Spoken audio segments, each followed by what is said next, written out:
In all of the vast reaches of the universe, our planet is the only one that we know contains varied and abundant life. The story of life on Earth is complex, dramatic, and largely a mystery.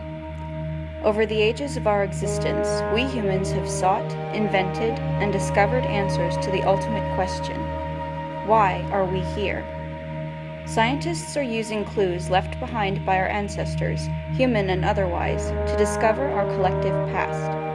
These clues paint an intricate picture of survival, change, and adaptation, which over time is known as evolution. By investigating evidence of long-vanished life forms, we may not only begin to understand our origins, but perhaps our future as well. Our first step in our journey begins with world-renowned archaeologist Richard Rickard, who will recount our geological history. Evidence of evolution comes from paleontology, the study of fossil remains and other clues to Earth's history. The discovery of many fossils in the 1800s led Charles Darwin to create his theory of evolution. As a result, many theories have surfaced as clues about our Earth's history and our evolution. In order to simplify the roughly 4.6 billion years our Earth has been in existence, the scientists have created the geologic time scale. This scale divides Earth's history according to major biological events such as mass extinctions. It is then separated into several eras, which are then divided into periods and are then divided into even smaller epochs. Now we're going to get into the geologic time. This starts off with the Cenozoic era, which is divided into the Quaternary period, which marks the arrival of human civilization and mammals, which then goes to the Tertiary period, which marks the diversification of life, such as the arrival of birds, whales, elephants, horses, and different flowering plants, as well as primates. Next is the Mesozoic era. This is divided into three periods. First comes the Cretaceous period, where we have the arrival of black-footed dinosaurs and flowering plants, and the Jurassic period, which marks the arrival of the first birds and mammals, and the Triassic period, which marks the arrival of the very first dinosaurs, the ancestors to the dinosaurs mentioned in the Cretaceous period. Next in our list of eras comes the Paleozoic era. This is divided into most periods. First we have the Permian period, which marks the arrival of the first conifers. Then we have the Carboniferous period, where we see an arrival of reptiles. Next comes the Devonian period. In this period, we see an arrival of bony fishes, corals, and primates. That then leads us into the Silurian period. Here we see an arrival of vascular plants, as well as the first fishes with jaws.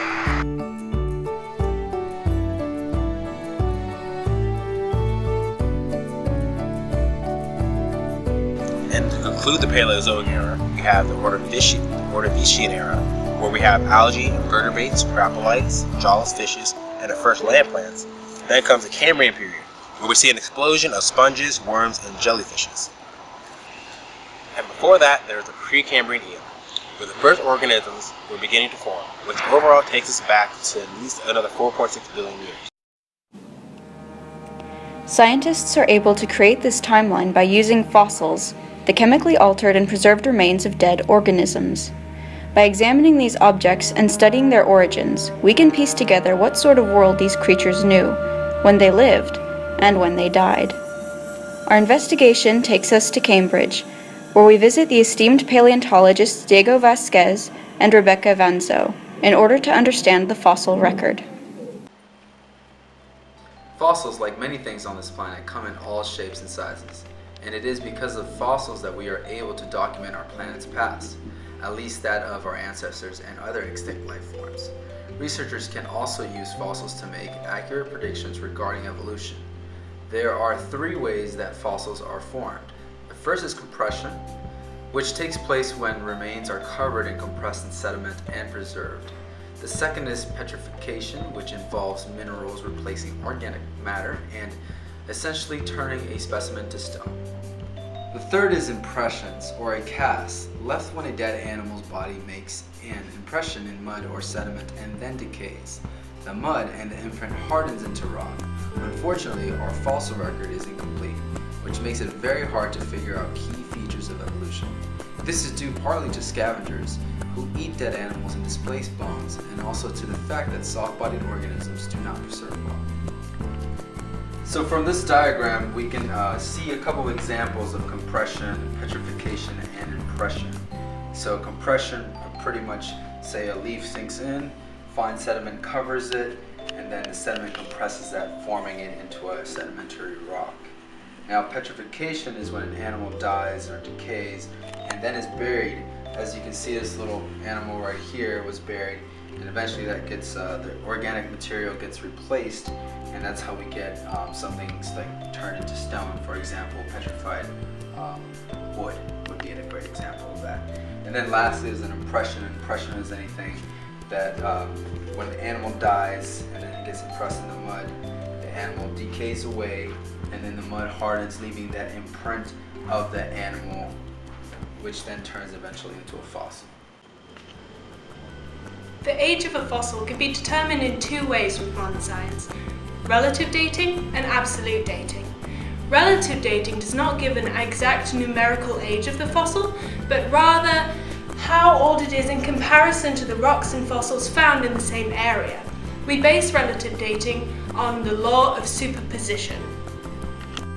The natural law of superposition is based on the idea that old material is deeper in the ground and new material builds on top of it. In this diagram, which is a cross-section of the Earth's crust, layer B is on top of layer A, layer C has formed on top of layer B. From that, we can determine that layer A is the oldest of the three, layer C is the youngest. So, if a fossil was found in layer A and another fossil was found in layer B, we can determine that layer A fossil is older than layer B's because it was found in a rock layer deeper underground. Absolute dating, on the other hand, gives an actual date in years, not when it occurred as in how we give normal historical dates. For example, it formed in such and such a year, but rather how old it is in relation to the present. For example, we'll say a fossil is 5 million years old, or MYO for short. We determine absolute dating by using radioactive isotopes of certain elements to determine how old the fossil is. To do that, we need to know the half-life of the radioactive isotope. In this example, radioactive isotope A has 40 atoms of its original element and a half-life of 1 hour. What that means is after 1 hour, half of the atoms of the isotope will have decayed into a product, leaving 20 atoms of the original element left. In the second hour, half of those will decay to leave only 10 atoms of the original element.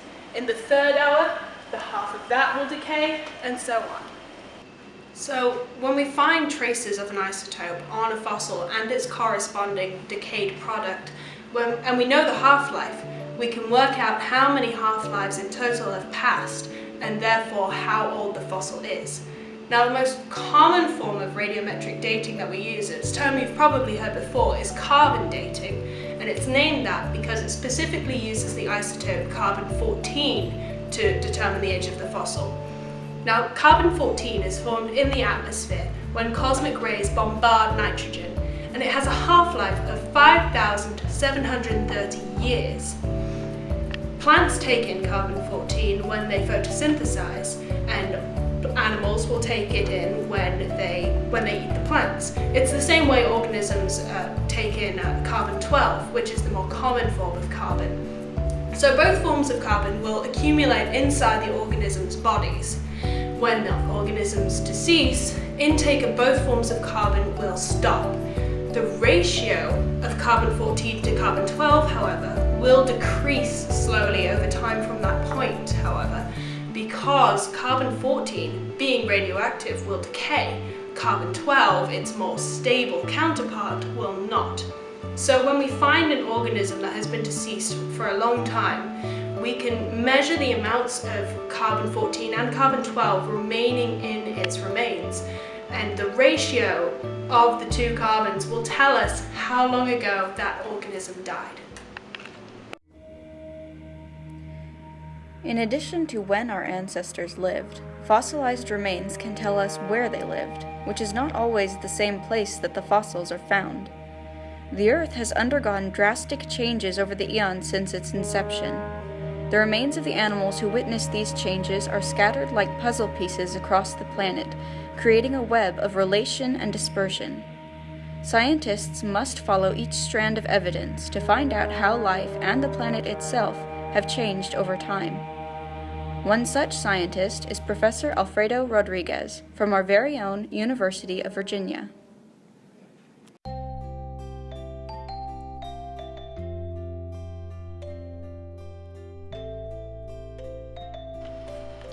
It might seem hard to imagine that Earth's continents have not always been located where they are right now. But a wealth of evidence, including the distribution of some key fossils, indicate that the continents were once united, and it was called Pangaea. It was about 280 and 200 million years ago. So I'm going to talk about how biogeography considers a species' geographical location. Geographical barriers greatly influence the origin of a species. It is therefore not surprising that geography and biology overlap in one field, biogeography, the study of the distribution of species across the planet. The theory of plate tectonics explains Earth's shifting continents. Despite the occasional volcanic eruption and earthquakes, Earth's geological history might seem rather uneventful. Not so fossils tell the story of ancient seafloors reaching all the way to the Earth's ceiling, the Himalayan mountain. So a question you might ask yourself is, how did fossils of marine animals end up more than 3,600 meters above sea level? The answer is that Earth's continents are in motion, an idea called the continental drift. According to the theory of plate tectonics, Earth's surface consists of several rigid layers that move in response to forces acting deep within the plate. The case of the missing marsupials. Marsupials are poached mammals such as kangaroos, like this one, koalas, and sugar gliders. Nevertheless, fossil evidence suggests that marsupials were diverse and abundant in South America about 1 or 2 million years ago, long after the counterparts on most other continents has disappeared. Island biogeography. A smaller scale application, biogeography is the study of species on island chains. Hawaii, the Galapagos, and other island groups house unique group of species that appear closely related to those on the nearest mainland. Wallace's line. Biogeography considers prominently in the history of evolutionary thought. Alfred Russel Wallace, the British naturalist who independently discovered natural selection, along with Charles Darwin, had noticed the unique assemblage of birds and mammals on either side of imaginary line on Malay Archipelago.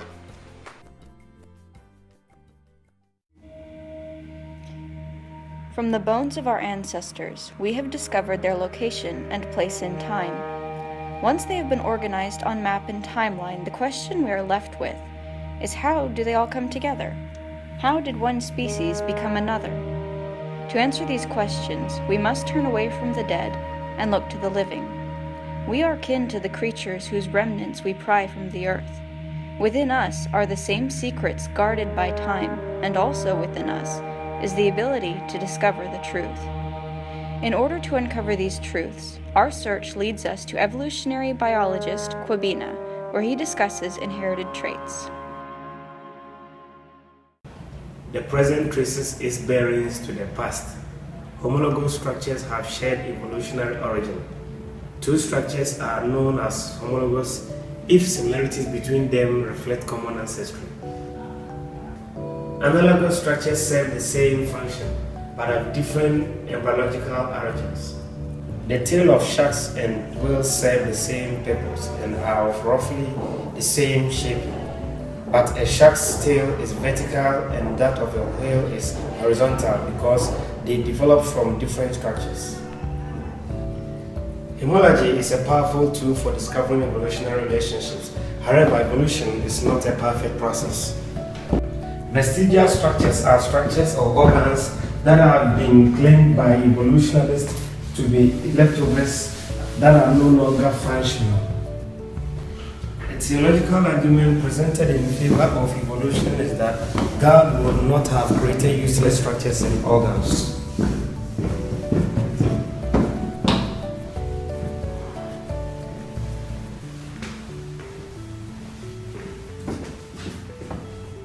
Humans have several vestigial structures such as the tiny muscles that makes hairs stand on end that helped our furry ancestors conserve hair.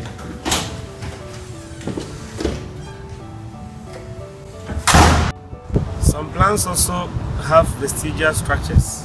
Dandelions and plants like these, for instance, produce seeds asexually, yet their flowers have male and female pairs that do not participate in reproduction. Convergent evolution produces superficial similarities.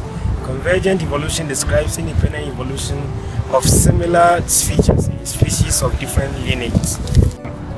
This results in analogous structures that have similar form or function, but were not present in the last common ancestor.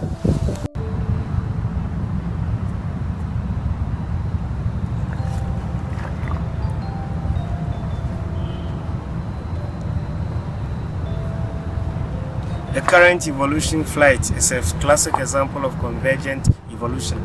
Flying insects, birds, and bats have evolved the capacity for flight independently.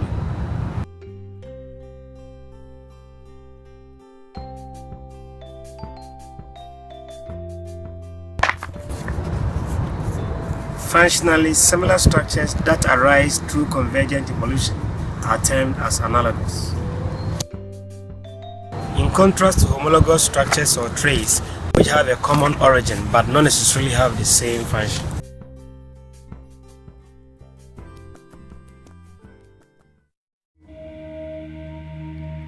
If different species can share physical traits, then it stands to reason that the development of those traits is a similar process. To find out, scientists must examine current living animals before they're even born. By watching an embryo's development, patterns of formation can be found, as well as a striking physical similarity between various organisms.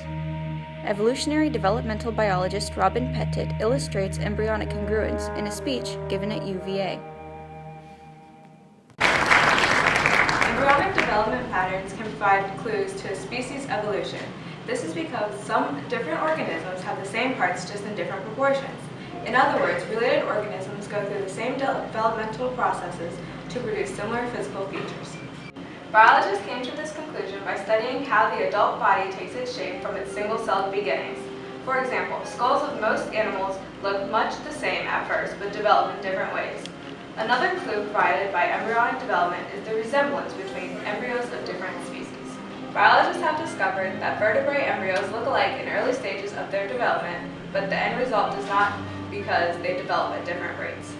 Homeotic genes are another piece of the puzzle.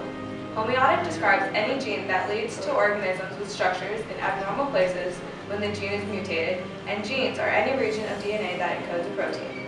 The study of genes that contribute to the development is called evolutionary developmental biology, or EVO-DEVO for short. EVO-DEVO biologists share the goal of identifying homeotic genes. Next is gene regulation.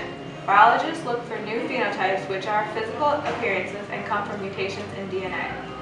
In eukaryotic cells, there are proteins called transcription factors which are necessary for gene expression. These proteins bind to DNA enhancers and signal for a gene to turn on. Mutations in those enhancers cause new features to develop, but changes in the enhancers cause the loss of a trait such as pigment. I'm Robin, and this concludes my presentation.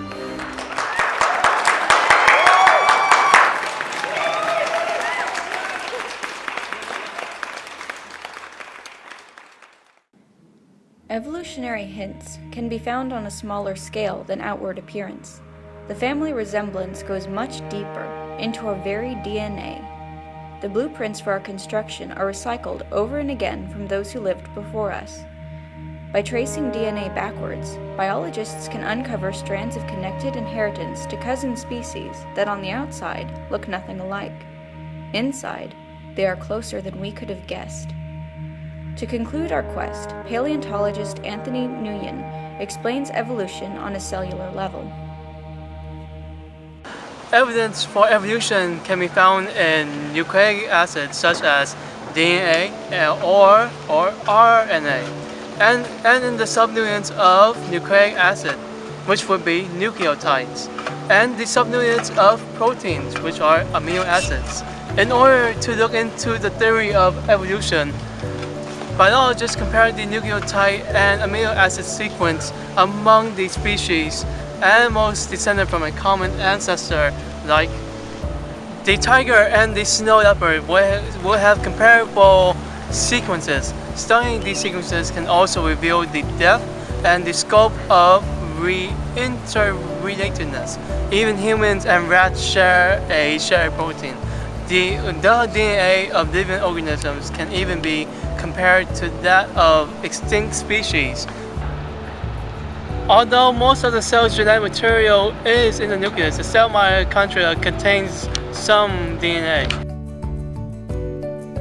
This is called mtDNA, or also known as mitochondrial DNA. mtDNA is widely used because every cell has a mitochondria, which means each cell contains mtDNA, and some of the mtDNA will remain intact in the extinct organism or specimens and can be extracted. Cells do change over time.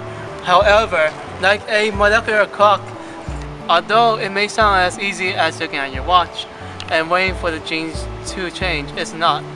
Many variables come into this process, since different regions of chromosomes change at different rates. Researchers have to keep in mind how much time has passed between the two species and their common ancestor. Evolution is apparent in every living, dead, and unborn organism on Earth. That beings adapt to shifting environments from one generation to the next is irrefutable, as is the fact that diverse species across the planet are related, however distantly. These changes and relationships hint at the cause of a singular and extraordinary event, the dawn of life on Earth.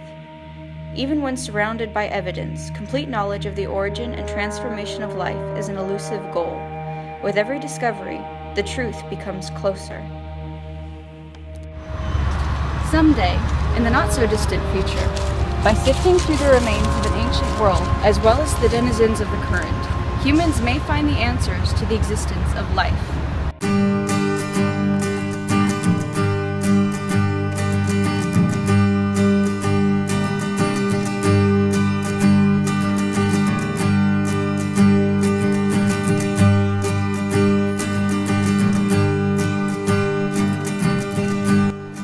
Evidence for evolution. What? Put it down. Finish the sentence. Look up at the camera. At the camera. Not it's like in thought. In thought. Yeah. Ready, set, go. Like the tiger and the snow leopard, they Stop. Come on, man. What are you doing? I'll cut it. Just Yeah, cut keep it. going.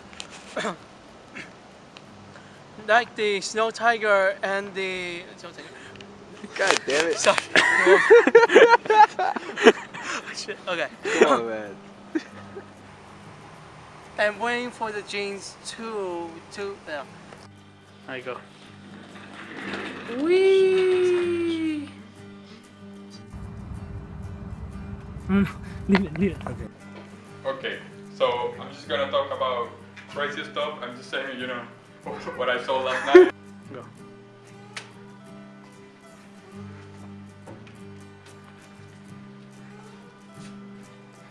Just a little bit more.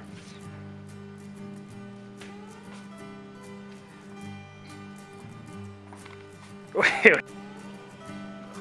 The age of a fossil could be determined.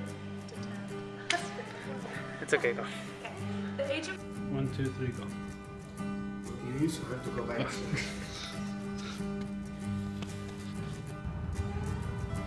No, just leave it. Don't move it. Go. Go ahead. Take my hat off. Was it off? I don't know, was it off? It was off over there, right? Yeah. I'll take it off. But it was on this whole time. Yeah.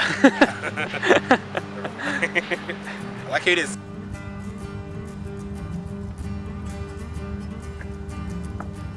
You have to act like you're looking at it.